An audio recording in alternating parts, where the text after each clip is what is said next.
Hey, Shadowrek here with an updated Trinket tier list video, as there was significant amounts of Trinket tuning right before the new season is starting. So I'm gonna start with showing what all the changes were, um, and just gonna quickly, very briefly go over all of this.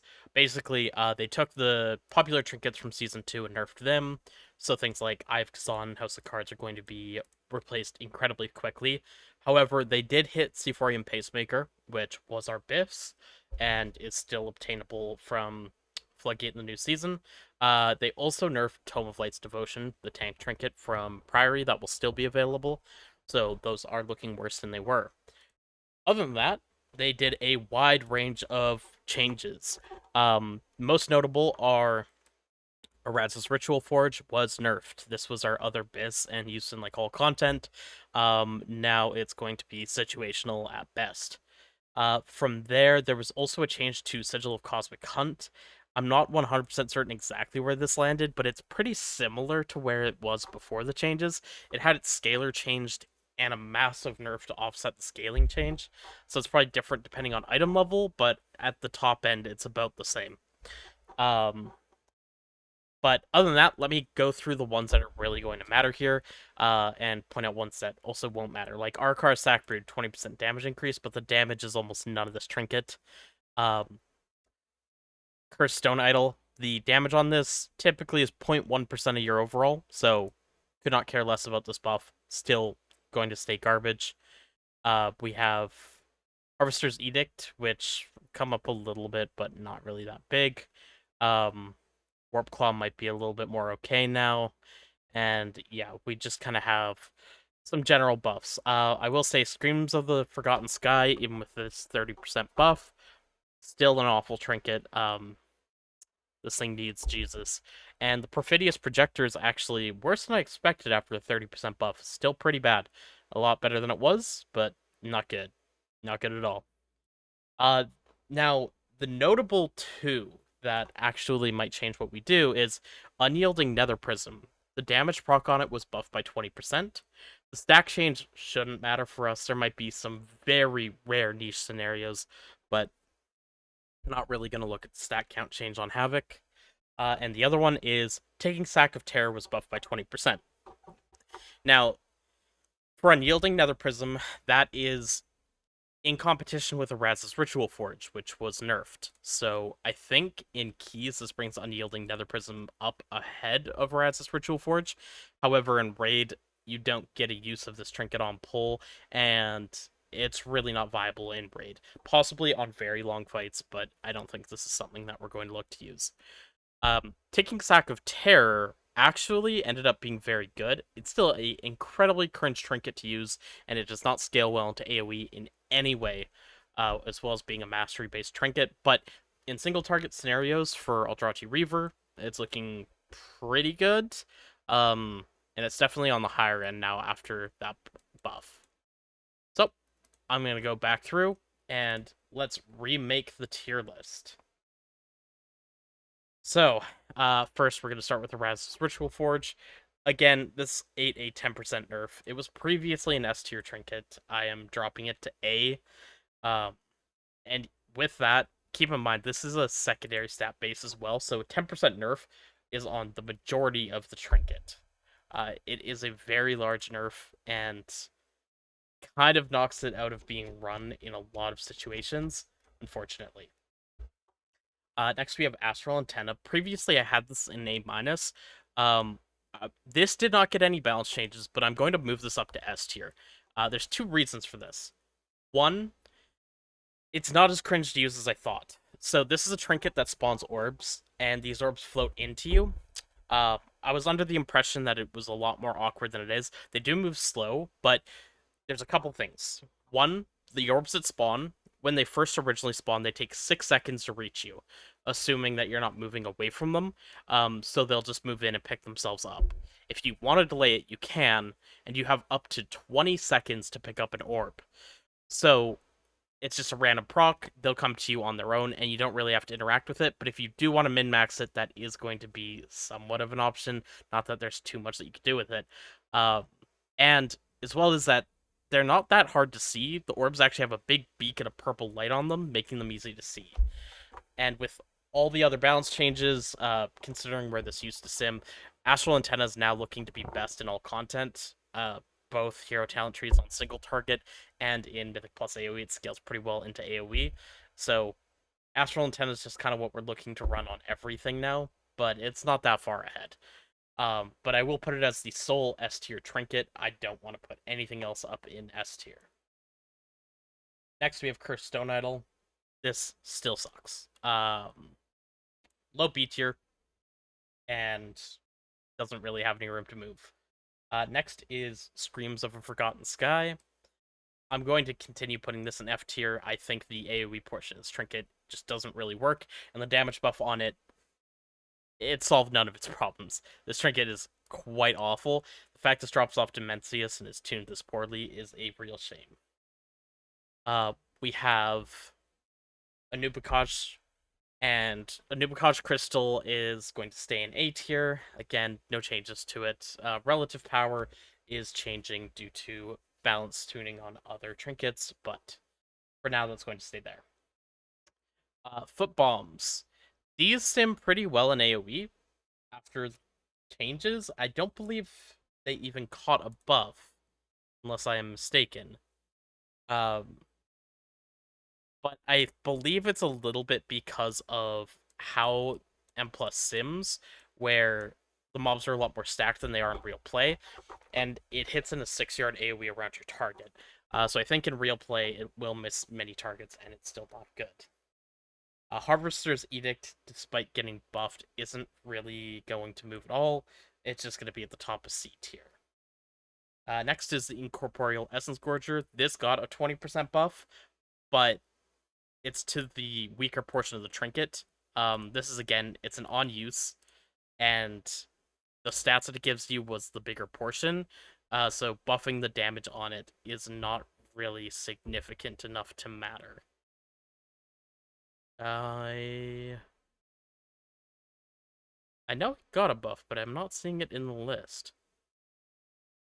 I'm wondering if it was forgotten in the list here, because I had seen it in a previous thing I had been sent for what was changed in the hotfixes. But, again, not going to move it, just keeping it at D tier. Next, we have the Incorporeal Warp Claw. Now, this was previously in low B tier. It did get a 20% buff just to the damage that it deals, and I think that it's going to be good enough to bring it up to kind of the top of B tier now. So, a nice little buff for it, but not a great trinket in general. We also have the Lily Trinket, which is the 1.5-minute mastery buff. Definitely ahead of Cursed Stone Idol, but not great for us in general. We have the Mind Fracturing Odium. This trinket's still awful, didn't get any balance changes. Hard F tier. Don't even think about it. Pacemaker, with its 10% nerf, is now kind of sitting middle of A tier. Probably on the lower end, if anything. And it's not going to be best in all contents anymore. It's a good trinket to get early out of Mythic Plus, but it just does the same thing as Astral Antenna worse now. Next, we have the Perfidious Projector. So this is the haste-based trinket with a massive damage proc. It did catch a 30% buff to the majority of the trinket, and I am going to move it up to the top of D tier. It's still not good. The one caveat that I have to this is for content with like shorter bosses, so like possibly something like if you're doing heroic later in the season with a 2.5-minute boss, it might be a bit better in scenarios like that. And if you're not playing your spec to its fullest, it's going to gain value there as well, because it's just a flat damage amount. It's not incredibly RNG either. It does a massive amount of damage, but it's across 5 hits to your target, so there's a lot of room for it to it's not just rolling one single critical strike, I guess, is what I'm getting at. So it kind of neutralizes a lot of the RNG on it, but it's still not a great trinket, and being from the second to last boss, very disappointed with how these last 2 boss trinkets are currently tuned. Next, we have Sack Brood, which received a very small buff. Enough that I'll just bump it ahead of a Dubicage Crystal, and it's not really going anywhere else. Again, Astral Antenna is just a better stat trinket, so not really looking at anything from that as a passive. The Sigil of the Cosmic Hunt is, like I mentioned earlier, it's changed a little bit, but not much. It's still an incredibly good option, and I'm going to keep it at the top of A tier. This is just a good single target and AoE cleave trinket, just something that's nice to have. And if there's any situation, again, where you need execute damage, it is good for execute damage as it deals increased damage for every 1% health the target's missing. So, depending on fight design, this might be BIS on certain fights, despite it not necessarily doing the most damage. Next is Signet of the Priory, and Signet is also not going to be going anywhere. Slightly better than Lily for us, but it's still worse than a Raz's Ritual Forge, and I just wouldn't really recommend running it in any content. We have Solea's Secret Technique, and this didn't get buffed, but I was undervaluing it when I previously made my tier list. The sims that we had did not have it set to Critical Strike. It was set to the default, which is Haste. That said, it does not sim better than some of the trinkets that I put it ahead of here, but you give 20% of the stat value to an ally. So it gives about 2,000 secondary stats, and you give just under 400 to an ally as well, which is enough that you can consider it about an extra 0.5%, and that actually makes it very good. And if, you get one of the Solea trinket buffs back from somebody, you're both going to perform better buffing each other with it than if you just had the trinket on its own. I think this is probably just like the second best passive option when you consider the value that you're giving to somebody else as well, despite the fact that it will not sim like it's the second best. We have Soulbreaker Sigil, no changes. This is just a Delve trinket, single target proc. It's okay at that, and that's it. Next, we have Taking Sack of Terror. Previously, I had this down in D tier, but it got a 20% buff, and with that 20% buff, that jumped up the value a lot in single target. This still scales horribly into AoE, and the only situation that the sim's ahead in is for Eldrachi Reaver single target, you want to run Astral Antenna and Taking Sack of Terror. But you could run Sigil of Cosmic Hunt, which is like 0.2% behind, and it'll be a lot less RNG than Taking Sack. Plus, if there's other ads and stuff, Taking Sack just really falls off a cliff. So, despite the fact that this trinket's going to sim pretty well, I really don't recommend it. It's not good in general. Next, we have Nether Prism. As I mentioned, Unyielding Nether Prism did receive a 20% buff. Now, I'm going to put it ahead of Raz's Ritual Forge. However, that is due to its Mythic Plus power. In raids, you don't get the trinket usage on pull, so it is really not good in raids. But in Mythic Plus, it is definitely better than a Raz's Ritual Forge now. However, you still do lose your stacks if you die. So you get extra punishment as well. And it may be better off just running double passive trinkets, especially if you're playing Eldrachi.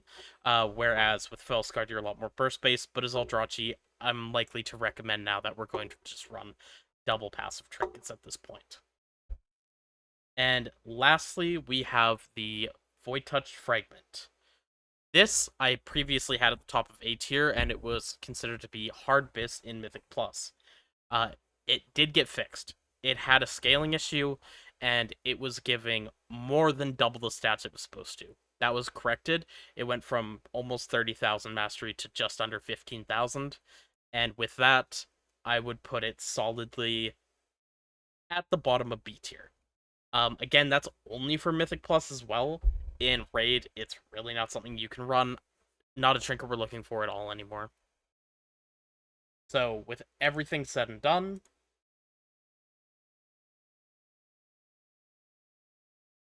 this is how our tier list is looking.